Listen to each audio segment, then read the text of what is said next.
Hello friends, welcome to my channel UPPCS glory. आज हम इस वीडियो में मुग़ल वास्तुकला के बारे में पढ़ेंगे।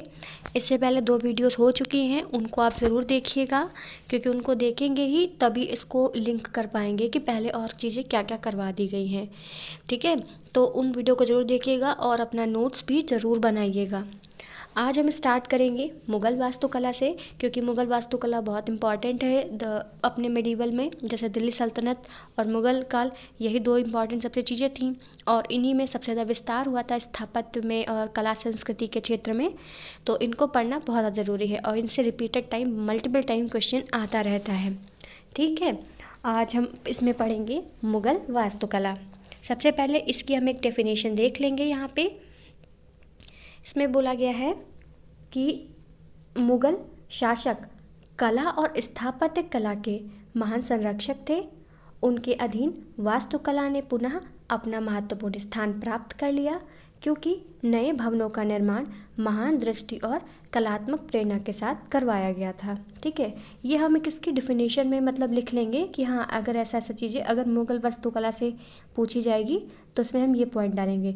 इसमें मूल ये चीज़ें कही गई हैं कि जो कला और स्थापत्य था उसको मुग़ल काल में जो है बहुत ज़्यादा संरक्षित किया गया था क्योंकि वो लोग बाहर से पहली बात तो आए थे। जब वो बाहर से आए तो वहाँ से अपनी तकनीकें भी लेकर आए।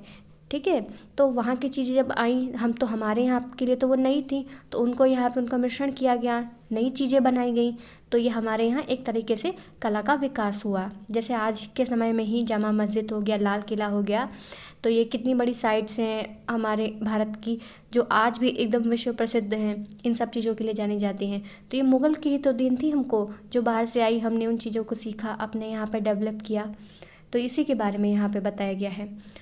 कुछ हम इसमें एग्ज़ाम्पल के तौर पे भी देख लेंगे कि उसमें क्या क्या था। जैसे बाबर ने क्या बनवाया था, पानीपत और रोहिलखंड में मस्जिद बनवाई थी। हुमायूं ने दीनपनाह नगर बनाया था। शेर शाह ने किला कुहना, रोहतास किला, शेर शाह सूरी मस्जिद, सड़क ए आज़म। अकबर का किला, एक मिनट, ये थोड़ा ब्लर है, इसमें थोड़ा प्लीज़ आप लोग कोऑपरेट कीजिएगा इसमें। ठीक है, अकबर ने आगरा का किला बनवाया था। फतेहपुर सीकरी का निर्माण कराया था जिसमें बुलंद दरवाज़ा है। सलीम चिश्ती का मकबरा है, पंच महल है, हिरन मीनार है, गोविंद देव मंदिर। ये सब अकबर के काल में ये सब इनका निर्माण हुआ है अकबर के द्वारा। जहांगीर के समय अकबर का मकबरा बना था। शालीमार बाग जो कश्मीर में है वो बनवाई गई। मोती मस्जिद जो लाहौर की थी उसका निर्माण जहांगीर ने करवाया। शाहजहाँ ने ताजमहल, दिल्ली का लाल किला, ठीक है, दिल्ली की जामा मस्जिद, शालीमार बाग जो लाहौर का था, इन सभी का निर्माण शाहजहाँ ने करवाया। उसके बाद औरंगज़ेब, इसके समय पे स्थापत्य का इतना काम नहीं हुआ लेकिन बीबी का मकबरा इसने बनवाया था। तो ये एक कुछ एग्जाम्पल हो गए कि मतलब जो भी मुग़ल काल में जो शासक रहे हैं उन्होंने क्या क्या निर्माण कराया था। मेन चीज़ यहाँ पे लिखी गई है कि उनकी स्थापत्य की विशेषताएं क्या थीं। ये तो हम एग्जाम्पल के तौर पे अगर पूछ लिया तो हम बुलेट पॉइंट में लिख देंगे कि उदाहरण के तौर पे कि इन्होंने ये करवाया, इधर ये करवाया था, ये हो जाएगा। इसमें मेन है इसमें मुग़ल स्थापत्य की विशेषताएं, जिसमें बताया गया है कि जो इनकी जो स्थापत्य कला थी वो मूल उनका उद्देश्य था ये धार्मिक चीज़ों को उससे प्रोत्साहित होते थे। कुल मिला के इसमें ये बताया है कि जो धार्मिक और धर्मनिरपेक्ष प्रयोजन के लिए इसका निर्मित भवन बने थे। ठीक है, कोई बहुत वो नहीं था कि इसमें उधर उधर की चीज़ दिखाई जाएगी, कुल मिला के धार्मिक प्रयोजन के लिए ही सब थी। बलुआ पत्थर और संगमरमर के विशाल भवन बनाए गए थे जो कि आप देखेंगे ताजमहल ही हो गया, लाल किला हो गया।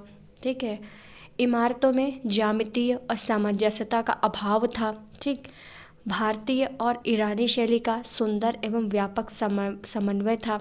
अब बाहर से आए हैं चीज़ों को तो विदेश की चीज़ों को भी उनके पास ज्ञान था, उन्होंने हमको दिया तो हमने भी नई चीज़ें यहाँ पे बनवाई।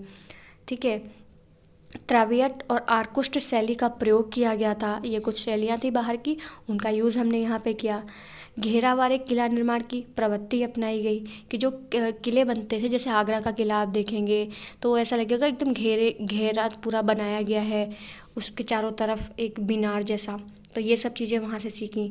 घुमावदार और कोरदार रंगीन मेहराब का उपयोग किया गया। पित्यादुरा तकनीक को अपनाया गया, जो कि आप ताजमहल में या जामा मस्जिद में इन सबको देख लेंगे कि दीवारों पे पूरा बना हुआ था। ये सभी विशेषताएं थी मुग़ल स्थापत्य कला की। ठीक है, अब ये मुग़ल का हो जाएगा। उसके बाद आधुनिक वास्तुकला आ जाएगी, जो मॉडर्न इंडिया में हुई थी और जो अंग्रेज हमारे यहाँ पे लेकर आए थे। ठीक है, इसमें हम पढ़ेंगे आधुनिक वास्तुकला के बारे में, जिसमें 2-3 हम थोड़ा इंट्रो पार्ट देख लेंगे इसका।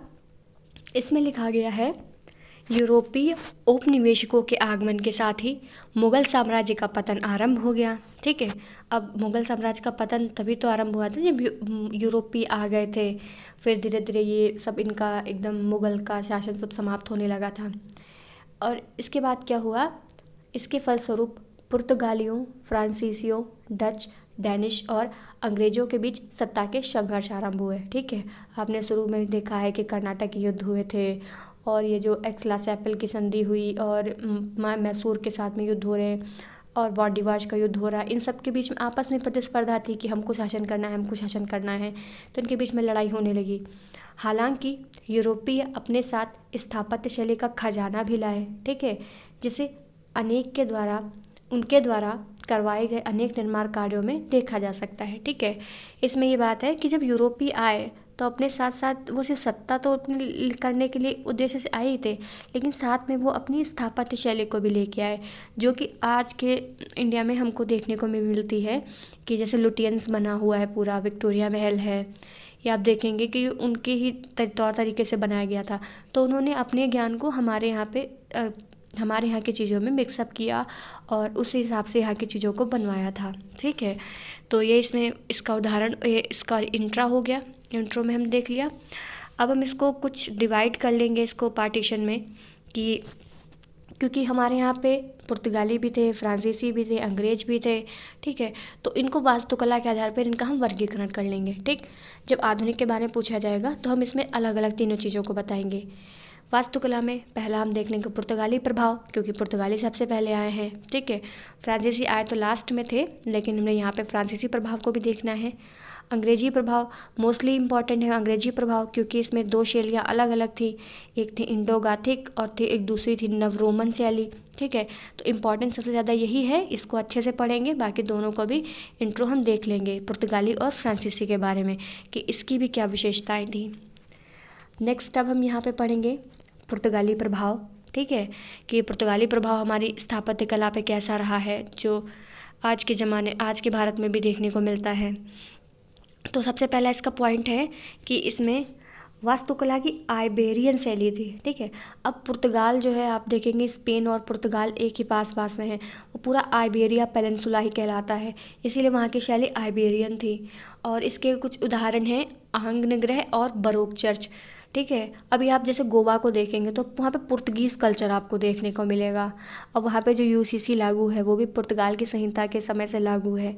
तो वहाँ पे आपको जो पुर्तगाल का प्रभाव वहाँ पे गोवा के क्षेत्र में था, तो वहाँ पे आपको इसी तरीके से घर, चर्च पूरे बने हुए मिल जाएंगे। ठीक, दूसरा पॉइंट है आरंभ में व्यापारिक ठिकानों और गोदाम निर्माण। ठीक है, जब इस आते थे, अब स्टोरेज के लिए भी इनको जगह चाहिए और अपने रहने के लिए दुर्गीकृत नगर बनवाते थे अलग से, और व्यापारिक ठिकाने भी इनके होते थे। तो ये सब चीज़ें इन्होंने बनाई थी। उल्लेखनीय कुछ निर्माण हैं पुर्तगीज़ के, जैसे कि से कैथेड्रल चर्च है गोवा में, बॉम जीसस बसेलिका है, दीव किला बना है, कास्टेला दे अगुदुआसा बना है, ये मुंबई में है। तो ये सब इनके कुछ कार्य थे, निर्माण कार्य थे, जो कि आज के सब भारत में भी मतलब अपनी एक अलग पहचान बनाते हैं। नेक्स्ट हम यहाँ पे पढ़ेंगे फ्रांसीसी प्रभाव के बारे में, कि फ्रांसीसी जब आए थे तो वो अपने साथ स्थापत्य की क्या शैली लाए, जो कि उनको अलग करती है बाकी कंट्रीज़ के लोगों से। ठीक है, तो जो आए तक पुर्तगालियों का तो हमने पहले यहाँ पे देख ही लिया। नेक्स्ट इसमें हम पढ़ेंगे यहाँ पे फ्रांसीसियों का। फ्रांसीसियों के प्रभाव से ये विशेषता है कि ये लोग कार्टेशियन ग्रिड योजना और वैज्ञानिक वास्तुकला से पुदुचेरी और चंद्रनगर का निर्माण कराया था। ठीक है, तो इनकी एक ये योजना थी पूरी, ये जिससे कि पुदुचेरी और चंद्रनगर का निर्माण कराया था। ठीक है, अगर आज भी आप पुदुचेरी को देखेंगे, जो कि अभी तो वैसे यनम में थोड़ा सा केरल में है और थोड़ा सा आंध्र प्रदेश में है, तमिलनाडु में है, तो पुदुचेरी तो फैला हुआ है। आप पुदुचेरी को देखेंगे, उसके कल्चर को, तो वहाँ पे फ्रांसीसी प्रभाव आपको देखने को मिलेगा कि जो फ्रेंच कॉलोनीज़ बनी हुई हैं वहाँ पे, तो वो अपने ये नहीं जैसे हमारे यहाँ पे अपने यूपी में या बिहार में दिख रहा है जिस तरीके से बना है, अब पुदुचेरी को देखेंगे वो अलग ही एक तरीके से दिख रहा है कि उसका पैटर्न क्या है बनने का घरों के, तो ये आज भी वहाँ पे देखने को मिलता है। ठीक है, दूसरा पॉइंट है शक्ति प्रदर्शन हेतु भव्य भवन का निर्माण। अब ये लोग बढ़ा चढ़ा के एकदम बहुत विशालकाय भवन बनवा देते, तो ये अपनी पावर को शो करते थे कि हाँ हम इतने पावरफुल हैं, तो ये उस तरीके से प्रेजेंट कराते थे।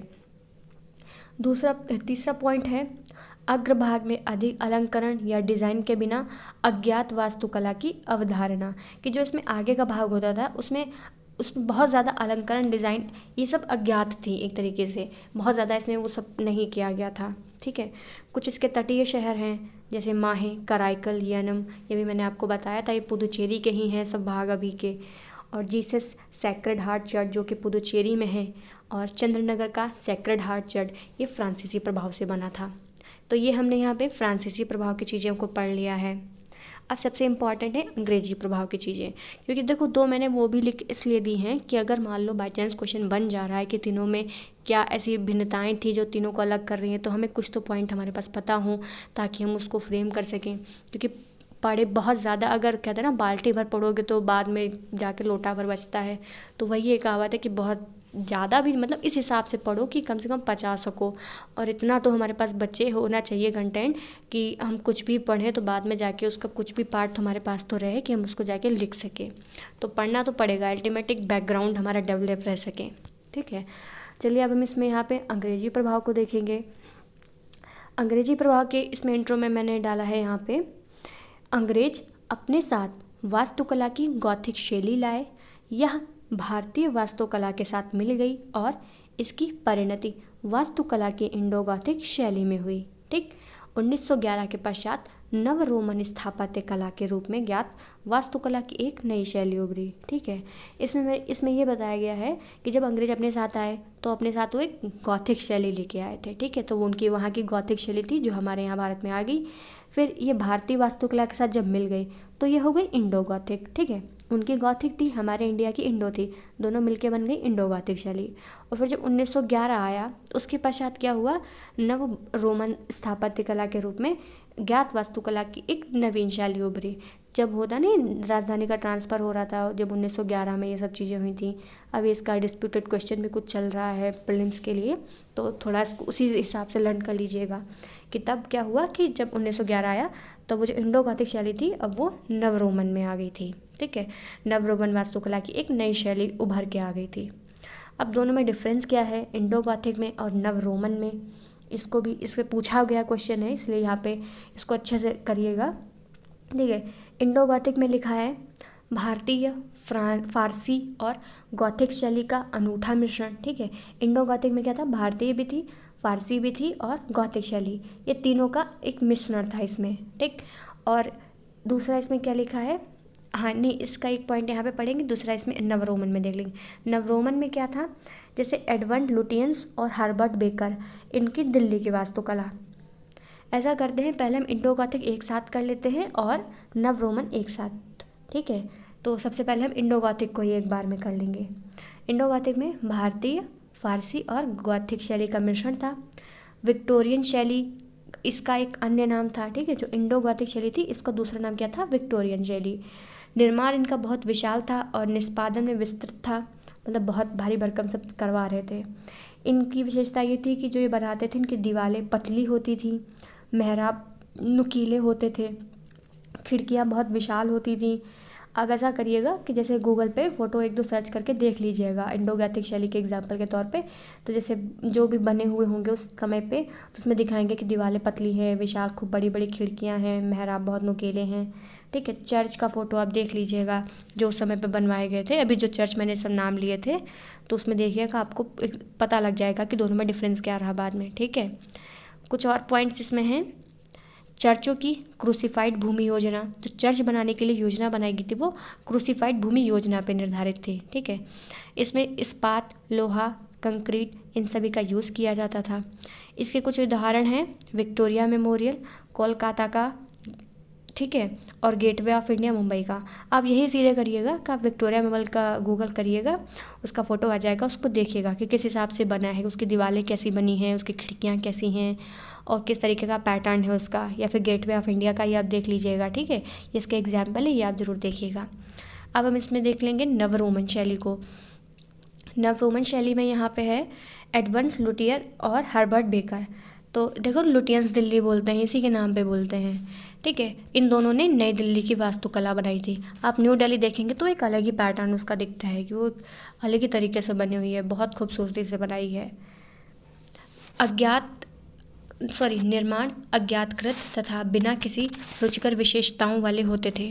तो इसका जो निर्माण कार्य किया जाता था तो ऐसा नहीं था कि कोई बहुत वो है भारी, उसकी बहुत विशेषताएं रही हैं ऐसा कुछ भी, तो बिना किसी रुचिकर विशेषताओं वाले होते थे। ऐसा नहीं कि हमको बस रुचि है कि हमको बनाना ही है इसलिए, ऐसा नहीं था कि मतलब वो बनाया गया है, वो ऐसा नहीं कि बिल्कुल उसी पे लिए कि नहीं हमारी रुचि ही इसमें है कि हम इसको बनाएंगे। ठीक, नेक्स्ट पॉइंट है वास्तुकला सभी शैलियों का संगम थी। ठीक है, इसमें काफ़ी सारी शैली जितनी भी थी सबको मिक्सअप करके बनाया गया था। नेक्स्ट पॉइंट है सादगी, आधुनिकता और उपयोगिता से अत्यधिक समझौता। तो जो ये बनाने का तरीका है आप उसको खुद ही देखेंगे कितनी शालीन तरीके से सब बनी हुई हैं। वृत्तीय भवन, ठीक है, जो भवन बने हैं वृत्तीय भवन। आप जैसे वो सब छोड़िए, आप सुप्रीम कोर्ट की इमारत को देख लीजिए कि वो किस तरीके से बना हुआ है। ठीक है, राष्ट्रपति भवन को देख लीजिए किस तरीके से बना है। ऐसा तो नहीं कि मार खूब भारी भरकम उसमें खूब लीपापोती कर दी गई है, कुछ नहीं, ज़्यादा रंगाई पुताई ऐसा भी कुछ नहीं, बहुत अच्छे से सब बनाया गया है। ठीक, औंधे अथवा उठे हुए गुंबद की अवधारणा। अब जब देखेंगे ना उठा हुआ ऐसे गुंबद, जैसे सुप्रीम कोर्ट का ऊपर से देखेंगे इस तरीके से कुछ बना हुआ है, तो ये औंधे हुए उठे हुए गुंबद की अवधारणा है। ठीक है, इसका एक उदाहरण हो गया सर्वोच्च न्यायालय और राष्ट्रपति भवन। ठीक, आप इन दोनों का फ़ोटो ज़रूर देखिएगा, इधर ये विक्टोरिया मेमोरियल वाले का जो बताया है और ये सुप्रीम कोर्ट और प्रेसिडेंट हाउस का। तो इसमें आपको डिफरेंस पता लग जाएगा कि दोनों शैलियों में क्या क्या भिन्नताएँ थी, किस तरीके से पहले बनाए जाते थे वे बाद में किस तरीके से बन रहे हैं। नेक्स्ट है भारतीय चित्रकलाएँ। ठीक है, तो जो स्थापत्य की थी तो सबसे पहले हमने एंशियंट की पढ़ ली, मेडिवल की पढ़ ली और मॉडर्न की भी। ठीक है, एंशियंट में हमने क्या हड़प्पा वाला पूरा निपटा लिया, मॉडर्न निपटा लिया, गुजरात का गुप्त काल का हो गया, हमने दिल्ली सल्तनत को भी देख लिया, मुग़ल का भी देख लिया। ठीक है, और आधुनिक भारत की जो स्थापत्य कला थी उसको भी देख लिया। अब आता है हमारी चित्रकलाएँ। ठीक है, तो चित्रकलाओं के बारे में यहाँ पे हम पढ़ेंगे कि उस समय पे जो चित्रकला के क्षेत्र में क्या विकास हो रहा है। तो इसके लिए इंट्रो में हम यहाँ पे पढ़ेंगे भारत में कलात्मक उत्कृष्टता की सुग्रीव परंपरा रही है और चित्रकला उन प्रमुख माध्यमों में से एक है जिसका परंपराओं को व्यक्त करने के लिए उपयोग किया जाता है। ठीक, बेसिकली जो पेंटिंग्स की जाती है ऐसा तो नहीं है कि हम एकदम उठे कि हमने कुछ बना दिया, उसके पीछे एक हिडन मैसेज होता है कि हम कुछ चीज़ों को प्रेजेंट कर रहे हैं। ठीक है, जैसे आप मधुबनी पेंटिंग को ही देख लीजिए, ठीक है, वो बिहार की, तो वो उसकी कल्चर से पूरा वो इंस्पायर्ड है। वर्ली पेंटिंग्स को देख लीजिए, ठीक है, और मध्य प्रदेश में जो मिलती हैं सारी पेंटिंग्स, तो ये क्या है, एक कलात्मक अभिव्यक्ति है। हम अपने कल्चर की चीज़ों को प्रेजेंट कर रहे हैं उन सब चीज़ों के माध्यम से। ठीक, और इसमें क्या है आगे, चित्रकला का इतिहास भीमबेटका, मिर्ज़ापुर और पंचमढ़ी के प्राचीन शैल चित्रों से जाना जाता है। ठीक है, अब जो भी मैंने भीम मध्य प्रदेश का बताया, तो वही जो रायसेन ज़िले में जो वाकड़कर ने खोदा था भीमबेटका की गुफाएं, तो उसमें भित्ति शैल चित्र बने हुए हैं गुफाओं के अंदर। तो वो क्या था, वो दिखा रहे हैं कि हम आखेट करते थे, हम जानवरों को मार लेते थे और इस तरीके से हमारा जीवन था। तो उन्हीं चित्रों को देख के ही तो आज हम गैस कर पा रहे हैं ना कि उस समय पे लोग कैसे जीवन व्यतीत करते थे, कैसे रहते थे, उनका क्या कल्चर रहा होगा। तो उस कुल मिला के उन्होंने एक अभिव्यक्ति ही तो की अपनी, कि आगे के लोग जब इसे देखेंगे तो उन्हें जान पाएंगे कि हमारा रहन सहन कैसा रहा है पहले का। तो ये उसी चीज़ों को बता रहा है कि चित्रकलाएँ किस लिए होती हैं और क्या ये मैसेज देती हैं हमें। ठीक है, चित्रकला का भी इसमें एक वर्गीकरण किया गया है। ठीक है, तो पहले पूरा पाषाण काल, मध्य पाषाण काल और ताम्र पाषाण काल। ठीक है, ये प्रागैतिहासिक चित्रकला के तीनों हमने कैटेगराइज कर दिया है यहाँ पे। ठीक है, भारतीय चित्रकला इसमें 2 पार्ट में आएगी। पहली तो भित्ति चित्रकला, जो कि गुफाओं के अंदर ये पूरा बना रहता था भित्ति चित्र, और आ गया यहाँ पे लघु चित्रकला। ठीक है, तो इन दोनों में हम देखेंगे कि इनमें क्या क्या डिफरेंस है। तो इसमें है पहले तो भित्ति चित्रकला। इसमें इसके लिए क्या फेमस है हमारे यहाँ पे, अजंता की गुफाएं, ठीक है। अजंता एलोरा के आप देखेंगे तो गुफा ही तो है, गुफा के अंदर भित्ति चित्र बने हुए हैं। अरमलाई की गुफा, रावण छाया की गुफा, बाघ की गुफा जो मध्य प्रदेश में है, एलोरा में सिद्धवासल और कैलाश लेपाक्षी मंदिर। तो यहाँ पे सभी क्या है, भित्ति चित्रकला के हमको उदाहरण मिलते हैं। और लघु चित्रकला में क्या है, लघु का अर्थ होता है लाल रंग का शीशा।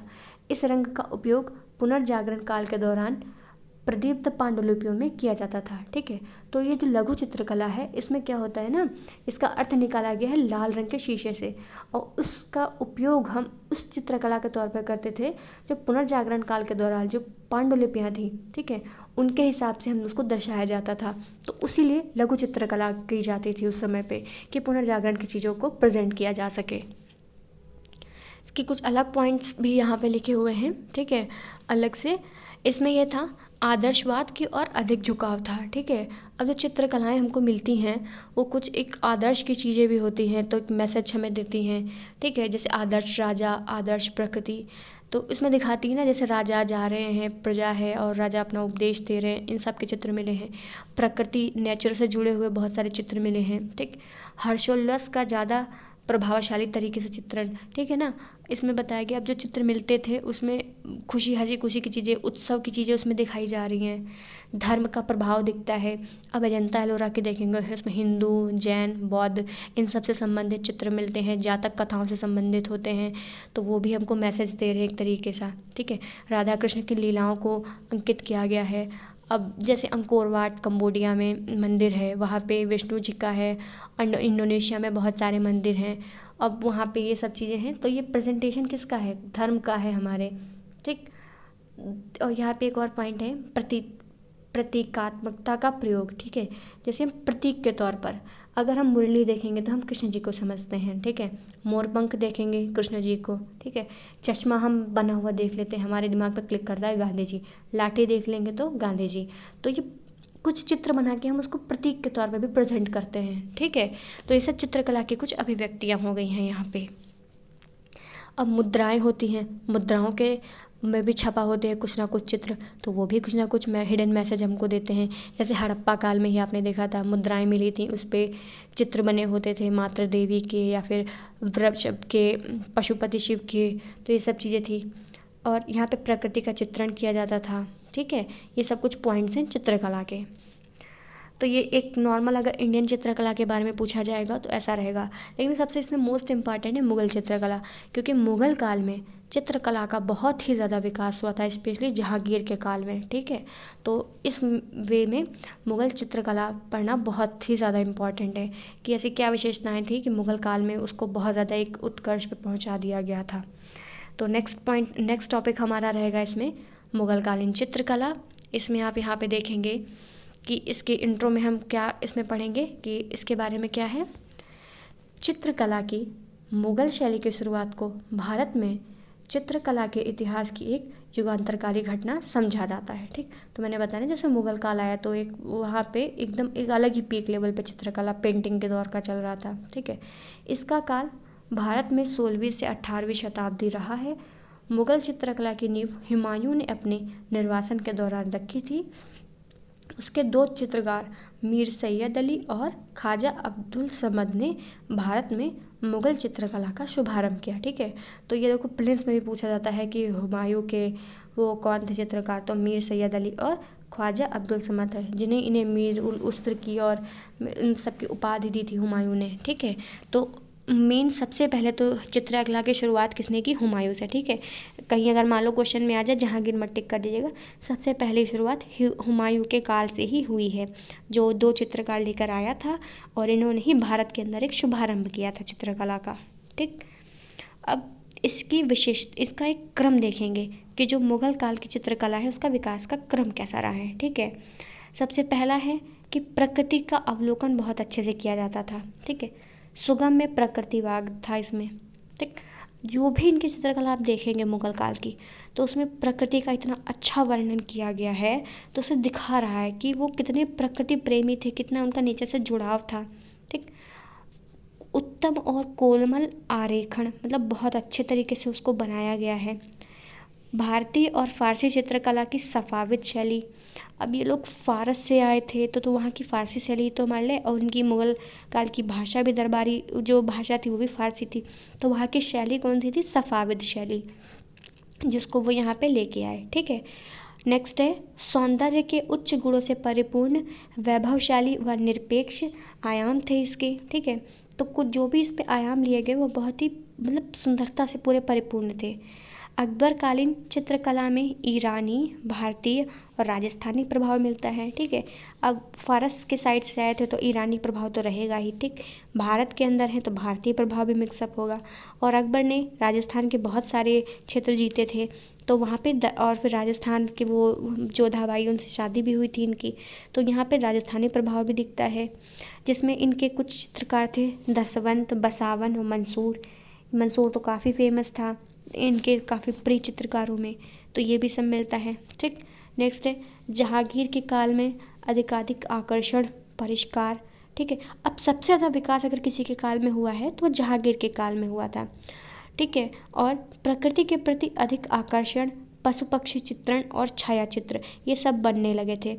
तो जहांगीर के काल में क्या हुआ था ना कि एक सिंहासन का चित्र भी बनवाया गया था, और चित्रण जैसे जो पहले ग्रंथ लिखे जाते थे वो नॉर्मल लैंग्वेज में लिखते जाते थे, बाद में क्या हुआ उनको चित्रित भी किया जाने लगा कि जैसे कोई भी स्टोरी टेलिंग वहाँ पे को करते थे तो उसको चित्र के माध्यम से भी दिखाते थे। तो ये सब कहाँ से शुरू हुआ? ये सब जहांगीर के समय पर शुरू हुआ। जहांगीर भी अकारिजा के नेतृत्व में ये सब इसने करवाया था, इसका प्रसिद्ध चित्रकार था और इसने भी चित्रणशालाएँ बनवाई थी। जहांगीर ने अपना सिंहासन पे बैठे हुए चित्र बनवाया था, तो ये सब इसके बहुत फेमस उस समय की चीज़ें थी। ये फिल्म्स के लिए भी मतलब इम्पॉर्टेंट हो जाता है क्योंकि क्वेश्चन पूछे भी जाते हैं। ठीक है, और शाहजहाँ के काल में क्या हुआ? चित्र में चटकीले रंग का प्रयोग किया जाने लगा। ठीक है, शाहजहाँ के काल में ये चीज़ें हो गई। स्याह चित्र जिसमें केवल काली रेखा का प्रयोग किया जाता था, तो कुछ ऐसे स्याह चित्र भी बनाए जाने लगे जिसमें सिर्फ काली रेखा का यूज़ दिखने लगा। औरंगजेब के काल में क्या हुआ? वो तो किसी भी चीज़ को पसंद करता ही नहीं था, वो उसको तो बस ये जीतना है वो जीतना है। अकबर का यही लगा रहता, औरंगजेब का यही लगा रहता था। तो उसके काल में ये हुआ कि चित्रकला के क्षेत्र में गिरावट आ गई। तो कुल मिला के ये कालक्रम था चित्रकला का जो मुग़ल काल में हुआ था कि कैसा हुमायूं के काल से कैसे शुरू हुआ, फिर अकबर के काल में कहाँ तक पहुँचा, उसके बाद जहांगीर के काल में पहुँचकर उसका किस तरीके से विकास हुआ, शाहजहाँ के काल में कैसा रहा और एंड क्या हुआ एंड में अकबर के काल में उसका स्तर बहुत ही निम्न होता चला गया। तो ये उसका एक विकास क्रम था। ये अब हम इसकी विशेषताएं देखेंगे कि जो मुग़ल काल की चित्रकला थी उसकी विशेषताएं क्या रही हैं। ठीक है, इसमें सबसे पहला तो ये रहा कि चित्रों के विषय दरबारी शानो शौकत और बादशाह की रुचियों से संबंधित है। ठीक है, मुग़ल काल के जो जो चित्र देखेंगे तो पहली बात तो शानो शौकत उसमें पूरा दिखाई जा रही है कि हम मतलब ये जीता और एकदम एकदम विलासिता वाला जीवन परिपूर्ण है, उस तरीके से उसको शो कर रहे हैं। ठीक, बादशाह की रुचियाँ, अब जिस चित्र में दिखाया जा रहा है कि वो पासा खेल रहे हैं, आखेट कर रहे हैं, तो उसे पता लग रहा है कि वो किस में इंटरेस्टेड थे, क्या एक्टिविटी ज़्यादा करते थे। ठीक है, धर्मनिरपेक्ष व केवल अभिजात्य वर्ग लोगों के चित्रांकन। ठीक है, तो उसमें वही था कि जो कुलीन वर्ग के अभिजात्य वर्ग के थे उन्हीं का ज़्यादा मतलब उसमें प्रेजेंट किया गया है इन चीज़ों को। अब गरीब को कौन है उसमें दिखाएगा जाके, तो बस वही था कि अमीरों वाली शानो शौकत थी। नेक्स्ट पॉइंट है छवि चित्रों के साथ साथ मुरक्के शैली और हाशिए का चित्रांकन किया गया था। ठीक, कपड़ों पर बैल बूटे, भवन नक्काशी और फर्श पर कारीगरी की थी। ठीक है, तो ये भी सब देखने को मिलता है कि फर्श पर कारीगरी मिल जाएगी, भवन पर नक्काशियाँ दिख जाएगी, बेल बूटे बने होते थे कपड़ों पे, ये सब चीज़ें उनकी विशेषता थी चित्रकारी की। अलंकरण पर बहुत बारीक काम किया गया था। अगर आप ताजमहल का उसमें देखेंगे कितनी ज़्यादा उसमें मेहनत की गई है तो आपको पता लगेगा कि कितना ज़्यादा वो मतलब ब्रिलियंट काम किया गया उनके द्वारा। ठीक है, महीन व नुकीली तूलिका से बारीक रेखा खींचने का कौशल। ठीक, कपड़े, भित्ति चित्र, हाथी दांत पर चित्र। ठीक है, ये भी सब बनाए जाते थे। जो हाथी दांत होता था उस पर भी कुछ ना कुछ कलाकारी कर देते थे। संध्या व रात्रि चित्रांकन में रुचि, अब जैसे शाम के जो चित्र हैं उसको भी मतलब ड्राइंग के थ्रू दिखाया गया है, तो उसे पता लग रहा है कि वो कितना ज़्यादा इंटरेस्टेड थे। आपको लग रहा होगा कि ये बहुत ज़्यादा पॉइंट लिखा रही हैं इसमें, तो ऐसा नहीं है, क्योंकि अगर इसमें हम 10 पॉइंट याद करेंगे तो एग्ज़ामिनेशन हॉल में हमारे दिमाग में 5 बचेंगे जाके। तो कम से कम 10 पहले से ही लर्न करके रखो, तो कुछ 1-2 इधर उधर हो भी जाए तो कुछ तो पॉइंट्स हमारे पास रहें कि हम उनको लिख सकें, क्योंकि लिखना तो हमें देखो इसी तरीके से है। और आदत इसकी नोट्स में अभी से बना के डालेंगे तभी वहाँ पर लिख जाएंगे। पूरा पूरा पैराग्राफ लिख के कुछ नहीं होना है, किसी का कुछ नहीं उखड़ना है, ठीक है। इसका बहुत ध्यान रखिए। अभी से जो नोट्स बनाइए बिल्कुल इसी तरीके से बताइए, फ्लो चार्ट में, बुलेट पॉइंट में। बस ये है कि जब आप लिखें तो उसका आपको पहले से नॉलेज हो कि अगर आप 100 लाइनें पढ़ें तो आपकी क्षमता ये होनी चाहिए कि उन 100 लाइनों को आप 10 लाइन में लिख सकें। 10 लाइन में लिखने के लिए बोल दें तो आप उसको पूरा सारगर्भित कर सकें उन शब्दों में। यही सबसे बड़ी कला है लिखने की, ठीक है। इसको समझना होगा, कैसे लिखना है, ये बहुत ज़रूरी है। पढ़ने के लिए पढ़ना सबको आ जाता है, सब रट लेते हैं, सब पढ़ लेते हैं, लेकिन जब उसे अपने शब्दों में 200 एक शब्द लिखे जाते हैं समझो लॉन्ग आंसर में, उतने में उतारना होगा, तब पता बैठता है कि ये टास्क, असली टास्क वो होता है। आपको पूरा पूरा चीज़ें याद होगी, पूरा स्पेक्ट्रम लर्न होगा, पूरी लक्ष्मीकांत लर्न होगी, सब चीज़ें लर्न होगी, लेकिन जब क्वेश्चन आएगा जैसे उसकी फ्रेमिंग होगी, उसको डिकोड करके उसकी डिमांड के अकॉर्डिंग उसमें चीज़ें फुलफ़िल करना, असली टास्क ये होता है, ठीक है। इसको आप समझिए और अभी से इन चीज़ों की प्रैक्टिस डालिए। और बिल्कुल ये मत सोचिए कि प्रीलिम्स होगा कि नहीं होगा, बिल्कुल दिमाग से निकाल ही दीजिए। मीन्स पढ़ना ही पढ़ना है फरवरी तक आप सभी को, ठीक है। अब इसमें हम नेक्स्ट अपना देखेंगे। नेक्स्ट हमारा क्या है, भारत में बौद्ध धर्म। चलिए इसको कल नेक्स्ट वीडियो में करा दिया जाएगा। तब तक के लिए आप इतना ही इसको देखिए और इसका नोट्स बनाइए और इसको अच्छे से पढ़िए। और प्लीज़ वीडियो को थोड़ा शेयर भी कर दिया करिए, क्योंकि जिस हिसाब से इसमें व्यूज़ आ रहे हैं उसको देख के मन हो नहीं रहा है मेरा कि मैं आगे वीडियो कंटिन्यू करूँ। मुझे भी लगेगा कि फिर क्या ही मतलब है इसको पढ़ाने का जब कोई देख नहीं रहा है, इससे अच्छा हम खुद ही पढ़ लें।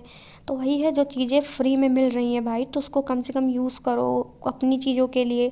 कोई किसी को पर्सनली फ़ायदा तो यहाँ पे कर नहीं रहा है। कोई ऐसा तो है नहीं कि मेरा बहुत हाई फाई चैनल है, मुझे बहुत पैसे आ रहे हैं कहीं से, कुछ नहीं है भैया। पढ़ रही हूँ, वही पढ़ा रही हूँ, ठीक है ना। कोई एक्स्ट्रा कोई मुझे दे जा रहा है यहाँ पे, ना आपसे कोई ले जा रहा है। तो जो भी है इसको पढ़िए और प्लीज़ इसको शेयर ज़रूर किया करिए, क्योंकि थोड़ा मुझे भी मोटिवेशन आए। जब लोग देखते हैं तो मुझे भी अच्छा लगता है कि हाँ चलो कुछ जो काम किया लोगों तक पहुँच रहा है, वो उसको देख रहे हैं, अप्रिशिएट कर रहे हैं। देख रही हूँ वीडियो डाल रही हूँ, 10 व्यूज़ पूरे पूरे दिन में आ रहे, 15 आ रहे, तो क्या मतलब इसका निकलेगा, ठीक है। तो ये डिपेंड आप लोगों पे ही करता है कि आप लोग इसको शेयर करिए अपने फ्रेंड सर्कल में, जो भी प्रिपरेशन कर रहे हैं को बताइए कि हाँ ऐसा कुछ चल रहा है, यहाँ से नोट्स ऐसे बनाने हैं, ऐसे पढ़ना है। तो आपका भी इसमें फ़ायदा है, मेरा भी कुछ ना कुछ फ़ायदा है कि जब भाई मोटिवेशन आएगा तभी कर पाऊँगी मैं। और अगर जब देखूँगी अभी कुछ दिन अगर ऐसे ही व्यूज़ जा रहे 10-15 तो मुझे नहीं लगता फिर मैं इसको कंटिन्यू करूँगी, मैं खुद ही फिर अपना पढ़ूँगी, ठीक है। तो प्लीज़ आप लोग इसको ध्यान में रखिएगा और प्लीज़ इसको ज़रूर वीडियो को लाइक करिए, शेयर करिए और सब्सक्राइब भी चैनल को करवाइए। थैंक यू तब तक के लिए आप सभी।